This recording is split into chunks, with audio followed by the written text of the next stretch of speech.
तो हमारा टॉपिक चल रहा था रोलिंग मोशन, और रोलिंग मोशन में क्या होता है ये हम लोग को समझ में आ गया था।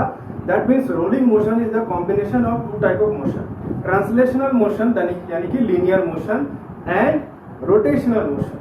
रोटेशनल मोशन में एक ही एक्सिस पे बॉडी गोल गोल घूमता रहता है, और ट्रांसलेशनल मोशन में बॉडी आगे की तरफ बढ़ता है। ये दोनों को मिला दे तो रोलिंग मोशन हमारा बन जाता है। ये हम लोग अच्छे से पहले समझ चुके हैं, कर चुके हैं। हम लोगों ने पिछले टॉपिक्स में किस तरीके से अगर एक सिलेंडर स्लैंटिंग स्लोप में रोल करते हुए नीचे जा रहा होता है तो what will be it's linear acceleration, ये हम लोगों ने निकालना सीख लिया था पिछले टॉपिक्स। अभी हम लोग थोड़ा सा अलग करने वाले हैं। क्या करना है हम लोगों को कि इमेजिन करो यहाँ पे ऐसा एक सिचुएशन है, दो सपोर्ट रख दिए यहाँ पे। मान लो यहाँ पे एक सपोर्ट लगा है, यहाँ पर भी एक सपोर्ट लगा है, और ये सपोर्ट में एक पतला सा रॉड डाल दिए जो कि फिक्स्ड है। अब क्या किए, यहाँ पे एक सिलेंडर इसी के भीतर इंसर्ट कर दिए। ये इसी के भीतर इंसर्ट है, सिलेंडर इसके भीतर इंसर्ट है।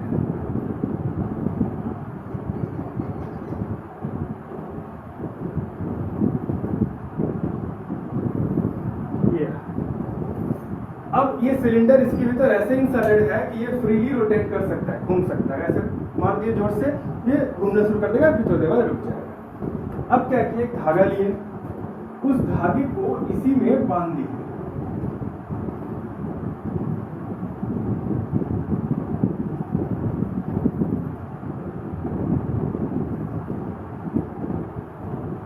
ये इसी में बांध दिए, और यहाँ पे एक मास झुला।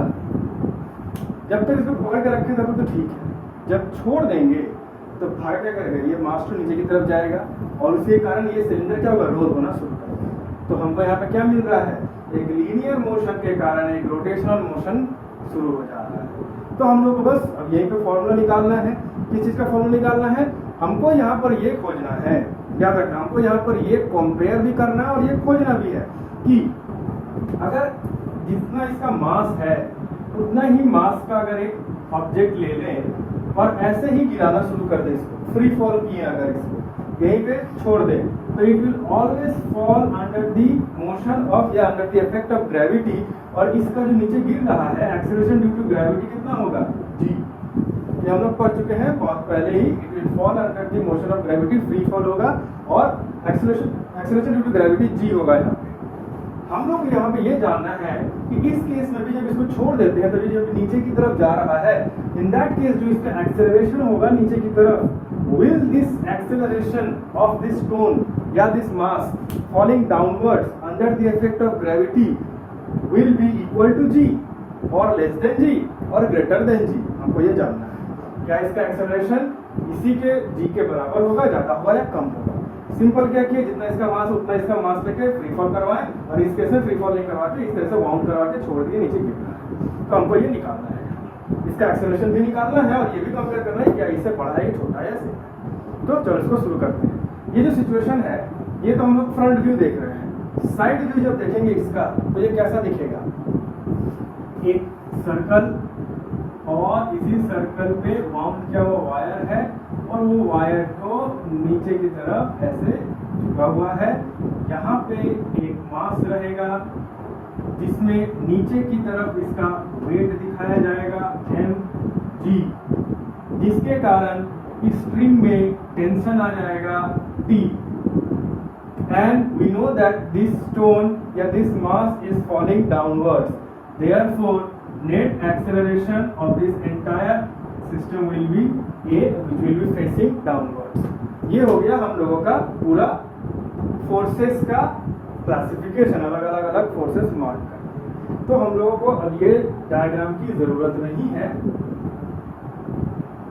इसी से हमारा काम चल जाएगा। ये जो सिलेंडर है यहाँ से इसका रेडियस है r। ओके, अब शुरू करते हैं। तो हमारा जो टॉपिक रहेगा वो टॉपिक जो हमारा वो कुछ ऐसा लिखा रहेगा, motion of mass point attach to a string wound on a cylinder. Motion of mass point, motion of mass point string, motion of mass point attached in a string, mass point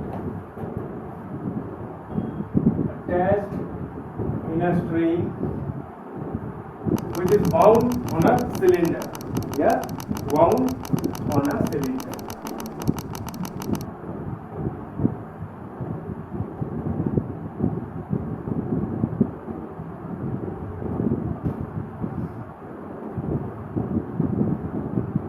motion of mass point, कौन सा मास point? ये होगा मास point attached in string, इस धागे में attached है, और वो स्ट्रिंग क्या है? वाउंड वाला सिलेंडर पे वाउंड किया है। तो let us start now looking at the figure we can say that कितने सारे फोर्सेस हैं।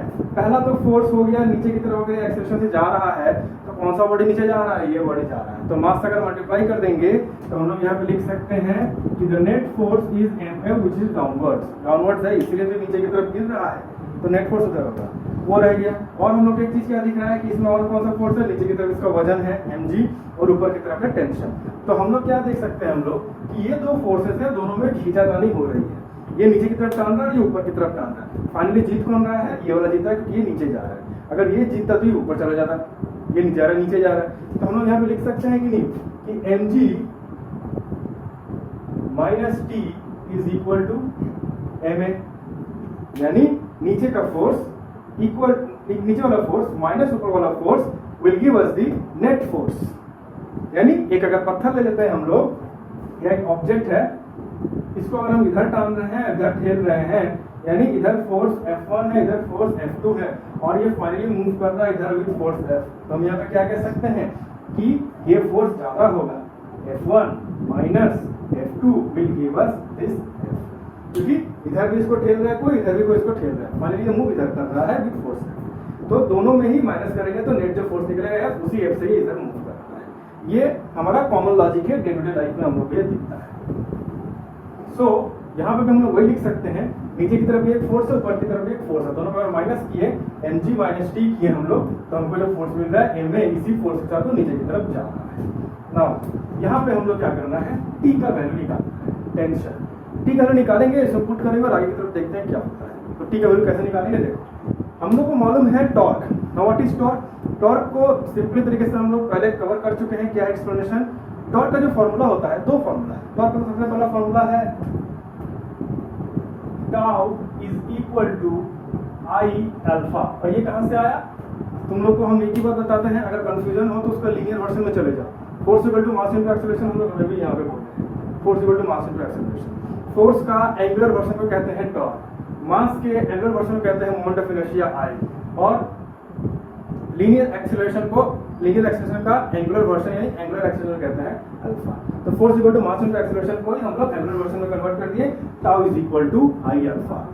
अब टॉर्क का एक और फॉर्मूला होता है, torque is equal to one of the force, यानी जो फोर्स में लग रहा है वो फोर्स हम लोग आप पुट करेंगे, और the lever arm, lever arm, momentum arm, moment arm, बहुत से नाम इसको जानते हैं हम लोग। बेसिकली हम लोग क्या करना चाहते हैं यहाँ पे कि कौन सा फोर्स नीचे इसमें लग रहा है, तो हम लोग यहाँ पे देखेंगे टेंशन टी लग रहा है यहाँ पे, तो tension T into what is the lever arm हो गया रेडियस आर। अभी लीवर आर्म का कहानी हम लोग पूरी तरीके से कवर कर चुके हैं टॉर्क के सेक्शन में। एक बार फिर से अगर बताएं तो इतना समझ लेना कि अगर ये बॉडी है, अगर ये बॉडी पे हम इधर फोर्स दे रहे हैं F, और ये बॉडी ऐसे गोल घूम रहा है, तो लीवर आर्म का मतलब हो गया पॉइंट ऑफ रोटेशन कहाँ है? एक्सिस रोटेशन यहाँ पर है। एक्सिस ऑफ रोटेशन से लेकर जहाँ पे हमारा पॉइंट ऑफ एक्शन है, यानी जहाँ पे फोर्स लग रहा है, इस दोनों के बीच जो दूरी है वही हो जाएगा हमारा लीवर आर्म। अब अगर यहाँ पे हम ऐसे टांग रहे हैं, ठेल रहे हैं, तो यहाँ पे दिख रहा है हमारा फोर्स इस लीवर आर्म से परपेंडिकुलर नहीं है, देन ये लीवर आर्म हमारा, इसको लीवर आर्म नहीं कहेंगे हम लोग। इस फोर्स को या तो इस फोर्स को रेजोल्यूट कर देंगे या तो इस लीवर आर्म को रेजोल्यूट कर देंगे, दोनों में किसी एक को रेजोल्यूट करेंगे, और हमेशा ही फोर्स और लीवर आर्म के बीच एंगल 90 डिग्री रखना पड़ेगा। अगर नहीं है तो रेजोल्यूट करेंगे, रेजोल्यूट करके जबरदस्ती का 90 डिग्री लेकर आएंगे, और 90 डिग्री ले आके दोनों बीच में जिस पोजीशन में 90 डिग्री बन रहा है वही पोजीशन हो जाएगा हमारा लीवर आर्म। ये सेक्शन को डिटेल में कवर कर चुके हैं टॉर्क के सेक्शन में, तो वहां पे जाके देख लेना। Now tau is equal to tension into lever arm R. अब टॉर्क का ये भी फॉर्मूला हुआ, टॉर्क का ये भी फॉर्मूला हुआ, मतलब हम लोग क्या लिख सकते हैं, दोनों एक दूसरे के बराबर है। तो इन दोनों से ही हम लोग यहाँ पे क्या लिख सकते हैं, T R is equal to I alpha. Now T is equal to I alpha by R and alpha हो गया एंगुलर एक्सेलरेशन। लीनियर एक्सेलरेशन से क्या हिस्सा रखता है ये, तो हम यहाँ पे लिख सकते हैं A linear acceleration is equal to angular acceleration into r, A is equal to alpha r। तो यहाँ से हम लिख सकते हैं alpha is equal to a by r। तो यहाँ पे क्या हो जाएगा, I a by r square। Simple सा बात है, हम लोग को t का वैल्यू निकल के आ गया। अब इसी t के वैल्यू को हम लोग इसमें यहाँ पुट कर देंगे और हमारा इक्वेशन हो जाएगा ma is equal to mg minus I a by R square. अभी माइनस से इसको इधर भेज देते हैं, तो ये हो जाएगा M A plus I A by R square is equal to M G. अब ए को अगर यहाँ से कॉमन ले लें, एक काम करते हैं एम ए ही कॉमन ले लेते हैं यहाँ से, तो एम ए अगर कॉमन ले लेते हैं ये क्या बन जाएगा, 1 plus I by M R square. M अगर यहाँ से कॉमन ले लिया, यहाँ पे एम है ही नहीं, तो हम क्या किए, एम नीचे दे दिए। अब अगर ये समझ में नहीं आया कॉमन कैसे लिया गया, तो एक काम करो, वापस इसको मल्टीप्लाई करो इसके साथ। तो मल्टीप्लाई जब करेंगे तो ये क्या हो जाएगा, एम ए इंटू 1 कर देंगे तो एम ए आ जाएगा यहाँ पे, और एम ए इंटू दिस कर देंगे तो यहाँ पे क्या आ जाएगा, ऊपर में आ जाएगा M A, M M cut जाएगा, आई ए बाई आर, ये वापस मिल जाएगा। तो इस तरह से हम कॉमन ले सकते हैं। और इस साइड है एम जी, एम और एम कट जाएगा यहाँ पे, तो एक्सेलरेशन का हमारा फॉर्मूला हो गया a इज इक्वल टू, ऊपर में रहेगा g और नीचे में हो जाएगा 1 plus I by M R square. ये फॉर्मूला पूरी तरीके से वैसा ही फॉर्मूला के रूप में दिख रहा है जो कि हम लोगों ने तब निकाला था जहां पे जो सिलेंडर है वो एक स्लैंटिंग स्लोप में गिरते हुए जा रहा था, यानी इसके पीछे वाले ही टॉपिक में वो फॉर्मूले में यही फॉर्मूला था, सिर्फ g sin थीटा यहाँ पे लिखा हुआ था। तो कंफ्यूज मत होना, जब एक सिलेंडर एक स्लैंटिंग एरिया में रोल करते हुए नीचे की तरफ जाए तो ये फॉर्मूले में जी साइन थीटा लग जाएगा। लेकिन यहाँ पे अगर हमारा जो सिलेंडर है वो एक ही जगह पर है और वो रोल करे, एक ही जगह पे अगर वो रोल कर रहा है और नीचे की तरफ एक धागा है जो कि इसको रोल करवा रहा है, सिचुएशन तो याद ही है सबको, ऐसे सिचुएशन में जी साइन थीटा नहीं रहेगा। अगर इंटेलिजेंटली सोचोगे तो समझ में आ जाएगा जी साइन थीटा वहां पे क्यों लग रहा है और यहाँ पे क्यों नहीं लग रहा है, क्योंकि वहां पे स्लैंटिंग था तो उसको नीचे रोल करवाने वाला फैक्टर एक एंगल से था, और यहाँ पे रोल करवाने वाला फैक्टर में कोई एंगल नहीं है, सीधा सीधा नीचे की तरफ जा रहा है। इसलिए ऐसा कोई कंपोनेंट जी का कोई कंपोनेंट यहाँ पे नहीं लिया गया, पूरी जी को ही लिया गया है, जबकि उस सेक्शन में हम लोग को जी का एक कंपोनेंट लेना पड़ा था। तो वो वाला सेक्शन हम लोग को अच्छे समझ में आया, तो वहां हम लोग ये देख के लिख सकते हैं। तो दिस इज आवर फॉर्मूला। अब हम लोग क्या करेंगे, ये जो एक्सेलरेशन, ये एक्सेलरेशन किसका निकला, ये एक्सेलरेशन निकला ये वाले स्टोन का या पॉइंट मास का। अब चलो कंपेयर करते हैं कि क्या ये एक्सेलरेशन जी से बड़ा है, यानी हमारा सिचुएशन क्या था, यही पॉइंट मास को लिए और फ्री फॉल करवा दिए, यहाँ से ड्रॉप करवा दिए। तो ये जब गिरेगा तो गिरते वक्त ये जो एक्सेलरेशन अटेन करता है इसी को कहते हैं एक्सेलरेशन ड्यू टू ग्रेविटी जी। अब इस सिचुएशन में जब गिर रहा है, यानी रोल किया हुआ है और तब जब गिर रहा है तब ये एक्सेलरेशन गिर रहा है ए, तो कौन बड़ा है, ए जी बड़ा है, कौन बराबर है क्या, अगर देखें हम लोग 1 तो एक पॉजिटिव नंबर है, आई मोमेंट ऑफ इनर्शिया भी एक पॉजिटिव नंबर ही आएगा, एम पॉजिटिव नंबर होता है, आर रेडियस भी पॉजिटिव नंबर होता है। तो एक पॉजिटिव नंबर का मल्टीप्लिकेशन करेंगे तो पॉजिटिव ही आएगा, डिवाइड कर देंगे तो पॉजिटिव ही आएगा, पॉजिटिव से ऐड कर देंगे तो पॉजिटिव नंबर ही आएगा। और इसको हम क्या करें, जो भी यहाँ पे नंबर आएगा चाहे जितना भी बड़ा है छोटा है, वो नंबर जी को क्या कर रहा है, डिवाइड कर रहा है, यानी जी को कम कर रहा है, यानी जी से डिवाइड हो रहा है और वो वैल्यू जो ए ले रहा है। याद रखना, जी अगर ये नहीं रहता तो हम क्या कह सकते थे, ए इज इक्वल टू जी। अगर ये पॉइंट में आता, अगर डिनोमिनेटर पॉइंट में आता तो हम लोग कह देते कि ए इज ग्रेटर देन जी, लेकिन यहाँ पे ये पॉइंट में नहीं आएगा बिकॉज 1 ऑलरेडी ऐड किया जा रहा है यहाँ पे। अगर ये पॉइंट में आ भी जाए यहाँ तो 1 है, ये तो 1 पॉइंट समथिंग रहेगा। तो this will always divide this, यानी इसका जो रिजल्ट होगा वो हमेशा ही g से कम होगा। That means acceleration a is less than g। ये याद रखना, यहाँ पे जो गिरेगा वो धीरे से गिरेगा और ऐसे छोड़ दें तो काफी जल्दी गिर जाता है। तो यहाँ से हम लोग ये कंपेयर करके लिख सकते हैं। अब यहाँ पे इसके आगे हम लोग और भी बहुत चीजें लिखेंगे, बिकॉज यहाँ पे सिर्फ एक ही फॉर्मूला मिल रहा है और ये काफी आसान है। And we know that we are never satisfied with simple things. Unnecessarily इसको हम लोग को बढ़ाना है और कॉम्प्लिकेट करना है, then we will feel that we have studied something. तो इसीलिए हम लोग इसको थोड़ा और कॉम्प्लिकेट करें। तो चलो इसको भी और कॉम्प्लिकेट करते हैं, यानी लीनियर एक्सप्रेशन निकाले हैं इसी का चलो एंगुलर एक्सेलरेशन भी निकालते हैं। एंगुलर एक्सेलरेशन का फॉर्मूला ये रहा, a is equal to alpha r, तो alpha is equal to a by r। तो अगर हम लोग यहाँ पे लिख दिए नेक्स्ट टॉपिक में कि एंगुलर एक्सेलरेशन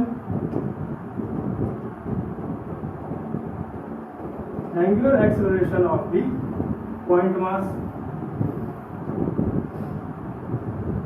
ये जो यहाँ पे निकला वो क्या निकला, linear acceleration of the point mass. तो angular acceleration of the point mass में हम लोग क्या लिख सकते हैं, alpha is equal to a by r, और a का वैल्यू ये रहा, यानी a बाई r कर देंगे तो सिंपल चीज है, यहाँ पे क्या आ जाएगा, ये लिख सकते हैं हम लोग g by r whole divided by 1 plus i by m r square, या फिर इसी को चाहो तो इस तरह से भी लिख सकते हो g by r into 1 plus i by m r square, यानी अल्फा का वैल्यू ये वाला आ सकता है। आगे चलते हैं, थोड़ा इसको और भी कॉम्प्लिकेट करते हैं हम लोग। तो यहीं पे चलो हम लोग निकालते हैं टेंशन। ये जो टेंशन हम लोग यहाँ पे निकाला ना, ये टेंशन, इसी का वैल्यू भी निकाल देते हैं। तो कैसे निकालेंगे, एक काम करते हैं, हम ये वाला पोर्शन निकाल देते हैं, इसकी जरूरत नहीं है हमें।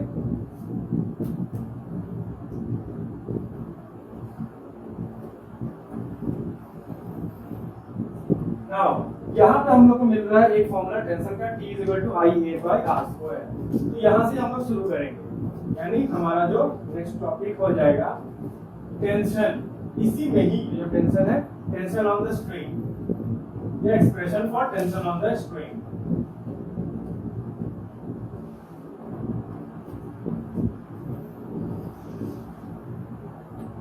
Expression for tension in the string.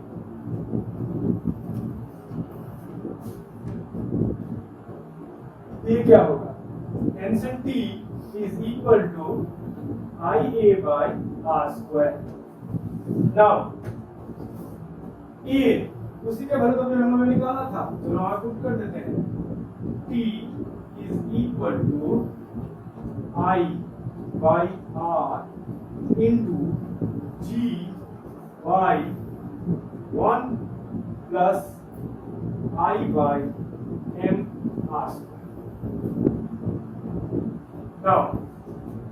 अब यहाँ पे काफी सिंपल सा है, ये हमारा इक्वेशन है, ये हमारा फॉर्मूला है, इसको कह सकते हैं हमारा, बट जैसी हमारी आदत है अननेसेसरीली एक्सपेंड करना है और कॉम्प्लिकेटेड करना है। चलो वो अलग करते हैं। एक बहुत ही बेकार सा और अननेसेसरी सा स्टेप है, वो वाला हम लोग करते हैं। T is equal to I, काम करते हैं, इसका छोड़ देते हैं इसको, ये हो जाएगा I G बाई R, तो है ही यहाँ पे। अब एक कॉमन लेंगे, अजीब सा एक चीज कॉमन लेना है हम लोगों को। क्या कॉमन लेंगे, तो हम लोग यहाँ से कॉमन लेंगे I by M R square common लेंगे। तो जब I by M R square common लेंगे तो क्या क्या भीतर रह जाएगा, I by M R square है तो यहाँ पे +1 हो जाएगा, और 1 से हम लोग I by M R square common लेंगे तो क्या आ जाएगा, M R स्क्वायर बाई। कैसे कॉमन आया नहीं समझ में आ रहा, तो काम करो वापस इसको भीतर डाल दो, तो M R square I cut जाएगा, तो यहाँ पे क्या आ जाएगा 1, और 1 से मल्टीप्लाई करके क्या आ जाएगा I by M R square, यानी इसके भीतर डाल दो तो वापस यही हम लोग को मिल जाएगा। नाउ अब क्या होगा, I by R square, I by R square, तो ये R स्क्वायर कट जाएगा। अब ये जो नीचे M है ये ऊपर चला जाएगा, जब ये नीचे m जो है डिवीजन नहीं है वो ऊपर चला जाएगा, तो नेक्स्ट हमारा एक्सप्रेशन क्या आया, t is equal to m i g by i m r square by i plus 1। अब ये i और ये i कर सकता है, तो finally our expression becomes tension t equal to mg by mr square by I plus 1. This is the final expression for tension. ये रहा, या तो इसको भी इस्तेमाल कर सकते हो या तो इसको भी इस्तेमाल कर सकते हो। अब यहाँ पे अगर हम लोग ध्यान से देखें जरा, तो हमको क्या दिख रहा है, tension is not equal to mg, क्या इससे ज्यादा है कि कम है? लॉजिक क्या कहता है, अगर ऊपर वाला फोर्स ज्यादा जाता तो ये ऊपर चला जाता, बट ऊपर नहीं जा रहा है, ये नीचे जा रहा है, that means tension should be less than mg। अब देखते हैं फॉर्मूला क्या कहता है, mr स्क्वायर बाई i। चलो हमको नहीं पता कि ये लेस देन 1 या ग्रेटर देन 1 देगा, हमको नहीं पता, बट इतना तो मालूम है कि प्लस 1 कर देंगे तो ये नीचे का डिनोमिनेटर ग्रेटर देन 1 हो जाएगा। नीचे का डिनोमिनेटर अगर ग्रेटर देन 1 हो गया, दैट मींस ये जब mg से डिवाइड करेंगे तो ये जो वैल्यू निकलेगा वो लेस देन mg रहेगा। इसको बिल्कुल ऐसे करके समझो, यहाँ पे अगर मेरा एक वैल्यू सपोज x इक्वल 4, इससे हमको क्या मालूम चलता है, x का वैल्यू क्या है 4, सीधे सीधे हम लोग कह सकते हैं यहाँ पे। लेकिन डिवीजन अगर कर रहे हैं हम लोग, डिवीजन में अगर 1 रहेगा तो क्या आ जाएगा, सेम चीज। अगर डिवीजन में ग्रेटर देन 1 रहा, यानी इसको अगर 2 कर दिए तो x का वैल्यू क्या हो जाएगा, कम जाएगा, इससे x का वैल्यू कम जाएगा। अगर इसको पॉइंट में कर दिए यानी कि 0.5, तो 0.5 को हम क्या लिख सकते हैं यहाँ पे, 4/1/2। अब ये ऊपर ले जाएगा तो क्या हो जाएगा, 8/1। तो अगर नीचे में डिनोमिनेटर लेस देन 1 होता है तो x का वैल्यू बढ़ जाता है, x का वैल्यू 8 होता है। समझ में आ रहा है? तो यहाँ पे हमारा क्या हो रहा है, ग्रेटर देन 1 हो रहा है कि नहीं, तो बस यहाँ पे +1 किया जाएगा। ये अगर पॉइंट में रहेगा फिर भी 1 से ग्रेटर हो जाता है। दैट मींस mg को अगर डिवाइड किया जाए इससे तो इसका वैल्यू क्या आएगा, less than mg। Thus we can say that tension here is less than mg। तो लॉजिकली प्रूफ कर सकते हो, मैथमेटिकली भी प्रूफ कर सकते हो, जो मन में आए वहां से प्रूफ कर सकते हो। तो this ends our discussion here for this topic, और इसी के साथ हमारा चैप्टर भी खत्म होता है। नेक्स्ट हम लोग ग्रेविटेशन की तरफ मूव करेंगे। सो देख लो, कुछ न्यूमेरिकल्स कर लेंगे हम लोग, उसके बाद मूव करेंगे। देख